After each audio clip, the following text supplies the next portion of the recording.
അസ്സലാമു അലൈക്കും വറഹ്മത്തുള്ളാഹി. ബിസ്മില്ലാ അൽഹംദുലില്ലാ വസ്സലാത്തു വസ്സലാമു അലാ റസൂലില്ലാ വഅലാ ആലിഹി വസഹാബത്തിഹി അജ്മഈൻ അമ്മാ ബഅദ്. അല്ലാഹുമ്മ അല്ലിംനാ മാ യൻഫഉനാ വൻഫഅനാ ബിമാ അല്ലംതനാ വസിദ്നാ ഇൽമാ. ഏറെ സ്നേഹനിധികളായിട്ടുള്ള സത്യവിശ്വാസികളെ, സഹോദരന്മാരെ, അള്ളാഹുവിനെ ജീവിതത്തിൻ്റെ എല്ലാ സമയങ്ങളിലും സൂക്ഷിക്കണമേ എന്ന് ആമുഖമായി ഓർമ്മപ്പെടുത്തുകയാണ്. നരകം അല്ലാഹു സുബ്ഹാനഹു വ തആലയോട് പരാതി പറഞ്ഞ, ആവലാതി ബോധിപ്പിച്ചൊരു സംഭവം നബി സല്ലല്ലാഹു അലൈഹി വസല്ലം നമുക്ക് പറഞ്ഞു തരുന്നുണ്ട്. നരകം അള്ളാഹുവിനോട് പറഞ്ഞു, യാ റബ്ബ്, എൻ്റെ റബ്ബേ, അകല ബഅദി ബഅദ, എൻ്റെ ചില ഭാഗങ്ങൾ മറ്റ് ചില ഭാഗത്തെ തിന്നുന്നുണ്ട്, നശിപ്പിക്കുന്നുണ്ട്. അഥവാ അത്രയ്ക്ക് ചൂടാണ്, അതികഠിനമാണ് നരകം. അതുകൊണ്ട് തന്നെ എനിക്ക് ആശ്വാസമെന്ന നിലക്ക് എന്തെങ്കിലും നൽകണമെന്ന് പറഞ്ഞപ്പോൾ അല്ലാഹു സുബ്ഹാനഹു വ തആല രണ്ട് ശ്വാസം വിടാനുള്ള അവസരം കൊടുക്കുകയാണ് നരകത്തിന്. അതിൻ്റെ കൃത്യമായ രൂപങ്ങളൊന്നും നമുക്കറിയില്ല, പക്ഷേ ഇത് സംഭവിച്ചിട്ടുണ്ട്. അപ്പോൾ രണ്ട് സമയങ്ങളിൽ നരകത്തിന് ശ്വാസം പുറത്തു വിടാനുള്ള അവസരമുണ്ട്. എന്നിട്ട് നബി സല്ലല്ലാഹു അലൈഹി വസല്ലം പറയുന്നത്, ഫഹുവ അഷദ്ദു മാ തജിദൂന മിനൽ ഹർ, നിങ്ങൾ അനുഭവിക്കുന്ന ഏറ്റവും കഠിനമായ ചൂടെന്ന് പറയുന്നത് ആ നരകത്തിൻ്റെ ഒരു ശ്വാസമാണ്. അതേപോലെ അഷദ്ദു മാ തജിദൂന മിനൽ സംഹരീർ, നിങ്ങൾ അനുഭവിക്കുന്ന ഏറ്റവും കഠിനമായ തണുപ്പും ആ നരകത്തിൻ്റെ ശ്വാസമാണ്. അപ്പോൾ നരകത്തിൽ അങ്ങേയറ്റം ചൂടുമുണ്ട്, നരകത്തിൽ അതികഠിനമായ തണുപ്പുമുണ്ട്. നമ്മൾ സാധാരണ ചൂട് മാത്രമല്ല പറയാറുള്ളത്, അതോടൊപ്പം നരകത്തിൽ ശിക്ഷയായിട്ട് അങ്ങേയറ്റത്തെ തണുപ്പും ഉണ്ട് എന്നുള്ളതാണ്. അപ്പോൾ ഇത് നമ്മൾ ദുനിയാവിൽ അനുഭവിക്കുന്ന അതികഠിനമായ ചൂടും തണുപ്പും നരകത്തിൽ നിന്നുള്ള ഒരു ഭാഗം കൂടെയാണ് എന്ന് പ്രവാചകൻ സല്ലല്ലാഹു അലൈഹി വസല്ലം നമുക്ക് പഠിപ്പിച്ച് തരിക. മാത്രവുമല്ല, ഒരിക്കൽ ളുഹർ ബാങ്ക് കൊടുത്തപ്പോൾ നല്ല ചൂടുള്ള സമയമാണ്. അങ്ങനെ നബി സല്ലല്ലാഹു അലൈഹി വസല്ലമയുടെ കാലഘട്ടത്തിൽ ളുഹർ ബാങ്ക് കൊടുത്തു. അപ്പോൾ പ്രവാചകൻ സല്ലല്ലാഹു അലൈഹി വസല്ലം പറഞ്ഞു, വന്തദിർ, കുറച്ച് വെയിറ്റ് ചെയ്യും. ഇദസ്തദൽ ഹർറു ഫഅബ്രിദു ബിസ്സലാത്ത്, ചൂട് അധികമായാൽ നിങ്ങൾ നമസ്കാരത്തെ തണുപ്പുള്ള സമയത്തേക്ക് കുറച്ചങ്ങോട്ട് നീട്ടിവെക്കുക. തണുപ്പുള്ള പറഞ്ഞാൽ കുറച്ച് ആശ്വാസമുള്ള, ചൂട് കുറവുള്ള സമയത്തേക്ക് കുറച്ച് പിന്തിച്ചോളൂ എന്ന് പ്രവാചകൻ സല്ലല്ലാഹു അലൈഹി വസല്ലം അവിടെ പറയാണ്. സാധാരണ ദുഹറിൻ്റെ സമയത്ത് ചൂട് കൂടുതലാണെങ്കിൽ കുറച്ച് അതൊന്ന് ആശ്വസിക്കുന്നത് വരെ അസർ എത്തുന്നതിന് മുമ്പായി അത് നീട്ടാൻ അനുവാദമുണ്ട്, അത് ചെയ്തോ എന്ന് നബി സല്ലല്ലാഹു അലൈഹി വസല്ലം പറയാണ്. എന്നിട്ട് പറയാണ്, ഫഇന്ന ഷിദ്ദത്തൽ ഹർരി മിൻ ഫൈഹി ജഹന്നം, ചൂടിൻ്റെ കാഠിന്യം എന്ന് പറയുന്നത്, നമ്മൾ അനുഭവിക്കുന്ന അതികഠിനമായ ചൂടെന്ന് പറയുന്നത് അത് നരകത്തിൻ്റെ തിളപ്പാണ്, നരകത്തിൽ നിന്നുള്ള ചൂടിൻ്റെ ഭാഗമാണ് എന്ന് പ്രവാചകൻ സല്ലല്ലാഹു അലൈഹി വസല്ലം നമുക്ക് പഠിപ്പിച്ചു തരിക.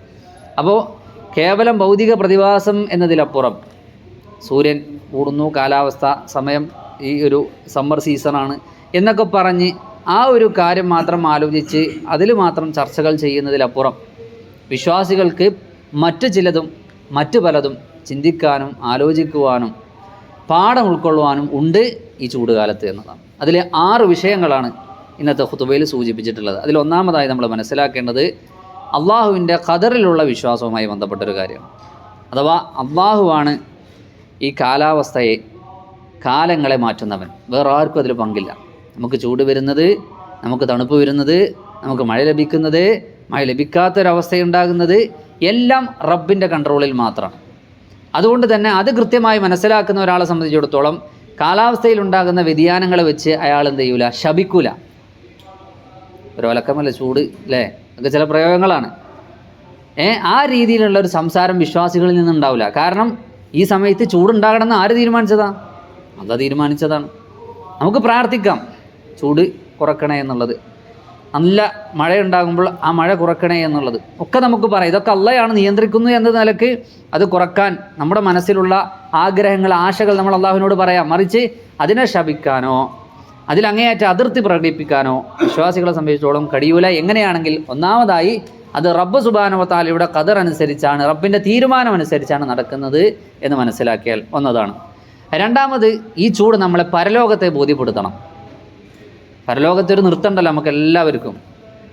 ആ സമയത്ത് എന്താ ഉള്ളത്? തൊട്ട് മുകളിൽ സൂര്യനാണ്.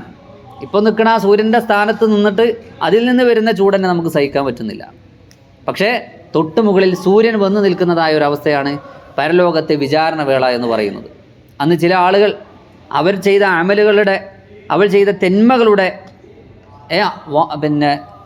ആധിക്യമനുസരിച്ച് അവർ വിയർപ്പിൽ മുങ്ങി കുളിക്കുന്നൊരവസ്ഥ ഉണ്ടാവുന്ന, ചിലർക്ക് നിര്യാണി വരെയായിരിക്കും, കാൽമുട്ട് വരെയായിരിക്കും, അരവരെ ഉണ്ടാകും, മൂക്ക് ഉൾപ്പെടെ മുങ്ങി നിൽക്കുന്ന, സ്വന്തം വിയർപ്പിൽ മുങ്ങി നിൽക്കുന്ന അവസ്ഥ പലരെ സംബന്ധിച്ചിടത്തോളം ഉണ്ടാവുന്നതാണ്. ഓരോരുത്തർ ആ തെറ്റ് ചെയ്തത് എത്രയാണ് എന്നതിൻ്റെ അടിസ്ഥാനത്തിലാണ്.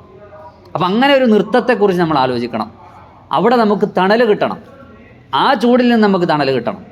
ഈ ചൂടിൽ നമ്മൾ തണൽ തേടി, ആശ്വാസം തേടി നമ്മൾ മാറി നിൽക്കുന്നുണ്ടെങ്കിൽ ആ ദിവസത്തെ അതികഠിനമായ ചൂടിൽ നിന്ന് രക്ഷപ്പെടാൻ ആവശ്യമുള്ളത് നമ്മൾ ചെയ്യണം.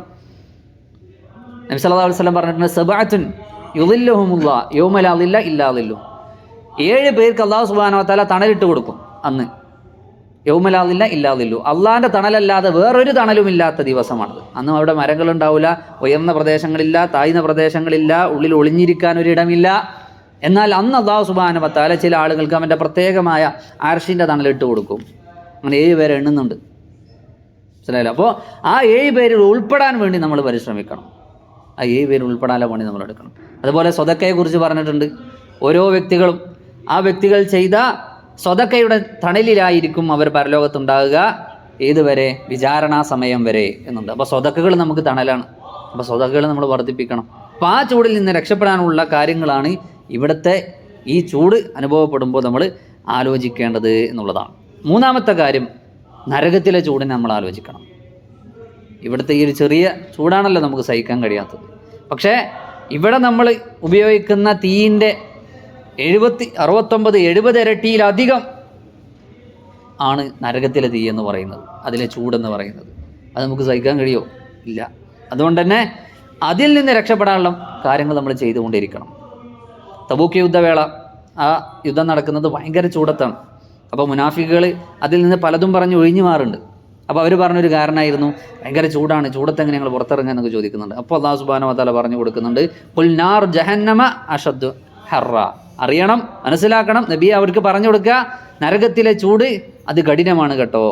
അപ്പോൾ അവർ കാപട്യം കാണിച്ച്, കപടത കാണിച്ച് ഇവർ മാറി നിൽക്കുന്നുണ്ടെങ്കിൽ അവരെ സംബന്ധിച്ചിടത്തോളം ഈ വഞ്ചനക്ക് അവരെ കാത്തിരിക്കുന്നത് അതിലും വലിയ ചൂടാണ് എന്ന് പഠിപ്പിച്ചു കൊടുക്കുന്നുണ്ട്. അതുകൊണ്ട് അങ്ങേയറ്റത്തെ ചൂടായ നരകത്തെ ഈ സമയത്ത് നമ്മൾ ഓർക്കണം. അതിൽ നിന്ന് രക്ഷപ്പെടാനുള്ള പണികൾ നമ്മൾ നോക്കണം. ശരിയല്ല? നമ്മൾ ഈ ഒരു ചൂട് സീസൺ വരുന്നതിന് മുമ്പ് AC നന്നാക്കും, AC ഇല്ലാത്തവർ ACയും തപ്പി നടക്കും. അതുപോലെ തന്നെ കാറിൻ്റെ ആ ഒരു സർവീസും കാര്യങ്ങളൊക്കെ നന്നാക്കും. എന്തുകൊണ്ടാണ്? പ്രയാസപ്പെടരുത് എന്നുള്ളതുകൊണ്ട്. 2000-ലോ 2005 ആ സമയത്ത് ഈ ഭാഗത്തുണ്ടായ ഒരു ചൂടിനെ കുറിച്ച് ചിലരൊക്കെ സംസാരിക്കുന്നത് കാണാൻ പറ്റും. അന്ന് ഇവിടുത്തെ ജനറേറ്റർ കേട് വന്നിട്ട് പല സ്ഥലത്തും കറണ്ടില്ല. എന്നിട്ട് ആളുകളൊക്കെ ഓടാണ് പെട്രോൾ പമ്പിലേക്ക്. എന്തിനാണ്? വാഹനത്തിൽ പെട്രോൾ അടിച്ചിട്ട് അങ്ങ് ചുറ്റിയടിക്കാൻ വേണ്ടിയിട്ട്. ചിലപ്പോൾ ചില ആളുകളൊക്കെ ഇങ്ങനെ ചെയ്തിട്ടുണ്ടാവും. അതിൽ AC ഓൺ ആക്കിയാണ് ഫാമിലി ആയിട്ട് ഇങ്ങനെ ചുറ്റുക. അവസാനം പെട്രോൾ പമ്പിൽ കയറി പെട്രോൾ വാങ്ങാൻ കഴിയണില്ല, അത്ര ആളുകളെ തിരക്ക്. അങ്ങനെ പലതും അനുഭവിച്ച ഒരു സന്ദർഭം ഇവിടെ ഉണ്ടായിട്ടുണ്ട്. ചൂടിൻ്റെ അവസ്ഥ നമുക്കറിയാം.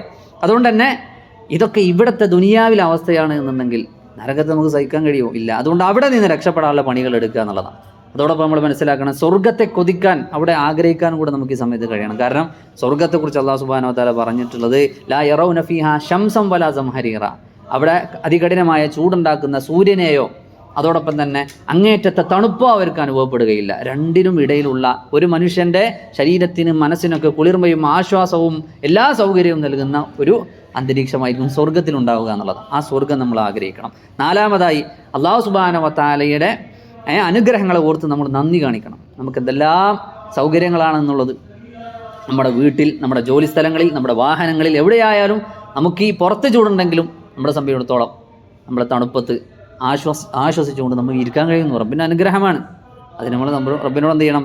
തിരിച്ച് നന്ദി കാണിക്കണം. അതോടൊപ്പം പാവപ്പെട്ടവരെ നമ്മൾ ഓർക്കണം. ഇത്തരമൊരവസ്ഥയിലും ചൂടനുഭവിച്ച് ഇങ്ങനെയുള്ള ഉപകരണങ്ങളും അത്യാധുനിക സംവിധാനങ്ങളും ഉപയോഗിക്കാൻ കഴിയാത്ത ആളുകളുണ്ടാവും. അവരെ സംബന്ധിച്ചിടത്തോളം അതിനുള്ള സഹായങ്ങൾ നമ്മൾ ചെയ്യണം. പള്ളികൾക്ക് അത് ആവശ്യമാണെങ്കിൽ അതിലേക്ക് നമ്മൾ സംഭാവന കൊടുക്കണം. അതുപോലെ പാവപ്പെട്ടവരുണ്ടെങ്കിൽ അത്തരം ഉപകരണങ്ങൾ നമ്മൾ കൊടുക്കാൻ ശ്രദ്ധിക്കണം. അതോടൊപ്പം അഞ്ചാമതായിട്ട് മറ്റുള്ളവരോട്, ഈ പറഞ്ഞതിൻ്റെ ബാക്കി തന്നെയാണ്, കരുണ കാണിക്കണം. മനുഷ്യരോടായാലും ജീവജാലങ്ങളോടായാലും ജോലിക്കാരോടായാലും. അവരുടെ ജോലി സമയം ഉച്ച സമയത്താണെങ്കിൽ അത് മാറ്റി കൊടുക്കാൻ നമ്മൾ ശ്രദ്ധിക്കണം. മുതലാളിമാരെ സംബന്ധിച്ചിടത്തോളം. അതുകൊണ്ട് അവർക്ക് അതേപോലെ തന്നെ അവർക്ക് ആവശ്യമായ പാനീയങ്ങൾ എത്തിക്കാൻ നമ്മൾ ശ്രദ്ധിക്കണം. ജീവികൾക്കൊക്കെ അവർക്ക് വെള്ളം കിട്ടുന്ന രൂപത്തിൽ നമ്മൾ പുറത്ത് സെറ്റ് ചെയ്ത് കൊടുത്താൽ ഇതിനൊക്കെ നമുക്ക് പ്രതിഫലം കിട്ടും. ഒരു നായക്ക് വെള്ളം കൊടുത്തിട്ടാണ് ഒരു വിചാരണയായ സ്ത്രീയെ അല്ലാഹു സുബ്ഹാനഹു വ തആല പുറത്തു കൊടുത്ത് സ്വർഗ്ഗത്ത് പ്രവേശിപ്പിച്ചത് ഉണ്ടെങ്കിൽ. അപ്പോൾ അത്രയും വലിയ പ്രതിഫലം ഇതിൻ്റെ ഭാഗമായി നമുക്ക് കിട്ടും. അവസാനമായി ഓർമ്മപ്പെടുത്താനുള്ളത്, നമ്മുടെ ആരോഗ്യവും സുരക്ഷയും നമ്മൾ ശ്രദ്ധിക്കണം. അപ്പോൾ നിങ്ങൾ ദുഹർ നിസ്കാരത്തിൻ്റെ വിഷയത്തിൽ പോലും നല്ല ചൂടാണെങ്കിൽ കുറച്ച് അങ്ങോട്ട് പിന്തിപ്പിച്ചോളൂ എന്ന് പറഞ്ഞിട്ടുണ്ടെങ്കിൽ അത് ആ ചൂടിനെ പരിഗണിച്ചാണെന്നുണ്ടെങ്കിൽ നമ്മുടെ ശാരീരികമായ സുരക്ഷ നമ്മൾ ശ്രദ്ധിക്കണം. ചൂടത്തിറങ്ങി ആ ചൂട് നേരെ കൊണ്ട് ശരീരത്തിന് പ്രശ്നങ്ങൾ വരുത്തി വെക്കാതിരിക്കാൻ നമ്മൾ ശ്രദ്ധിക്കണം. കാരണം നമ്മുടെ ശരീരത്തിൻ്റെ വിഷയത്തിലും നമുക്ക് ബാധ്യതയുണ്ട്. അത് കേടാക്കുന്നതോ അതിന് രോഗമുണ്ടാക്കുന്നതോ ആയിട്ടുള്ള കാര്യങ്ങളിൽ നമ്മൾ ഇടപെടാൻ പാടില്ല. അപ്പോൾ ഈ നിലയ്ക്ക് ആഖിറവും പരലോകവും ദുനിയാവിലെ പാവപ്പെട്ടവരെയും ഒക്കെ ഓർത്തുകൊണ്ടുള്ള റബ്ബിൻ്റെ അനുഗ്രഹങ്ങളെ ചിന്തിച്ചുകൊണ്ടുള്ള ഒരു സീസണായിരിക്കണം യഥാർത്ഥത്തിൽ ചൂടുകാലമായിക്കോട്ടെ മറ്റിതര സമയങ്ങളൊക്കെ. അതിലേക്ക് റബ്ബിനെ സദാസമയവും ചിന്തിച്ച് ആലോചിച്ച് റബ്ബ് സുബ്ഹാനഹു വ തആലയെ അടിമപ്പെട്ട് അവൻ്റെ എല്ലാ കൽപ്പനകൾക്കും കീഴൊതുങ്ങി ജീവിക്കുന്ന യഥാർത്ഥ വിശ്വാസികളാകാൻ സദാ പരിശ്രമിക്കുക. അള്ളാഹു അത്തരത്തിലുള്ള ആളുകളിൽ നമ്മെ എല്ലാവരും ഉൾപ്പെടുത്തി അനുഗ്രഹിക്കുമാറാകട്ടെ. നമ്മളിൽ വന്ന വീഴ്ചകൾ തെറ്റുകൾ എല്ലാം അള്ളാഹു നമുക്ക് വിട്ടുപുറത്ത് മാപ്പാക്കി നൽകുമാറാകട്ടെ.